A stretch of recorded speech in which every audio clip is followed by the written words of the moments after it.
O Tribunal Supremo confirma condena a 12 anos e medio de prisión ditada pola Audiencia Provincial da Coruña e o Tribunal Superior de Xustiza de Galicia para a condutora que en maio de 2019 causou o dobre accidente mortal en Palmeira.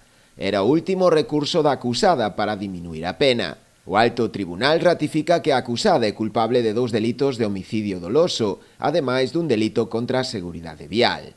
O sinistro producíase na estrada C305, no límite entre a Pobra do Caramiñal e Ribeira. A condutora invadiu o carril contrario nunha curva e colidiu frontalmente contra o coche no que viaxaban 2 mozos da Pobra, Sara Lampón e Abraham Muñiz, que faleceron no acto.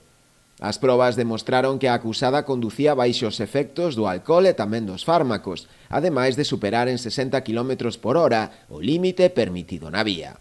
O tribunal considera tamén probado que antes do accidente mortal a condutora xa puxera en risco a vida doutros usuarios da vía. O caso senta ademais un precedente legal ao cualificar o delito como homicidio doloso en lugar de imprudencia temeraria, o que supón penas máis severas.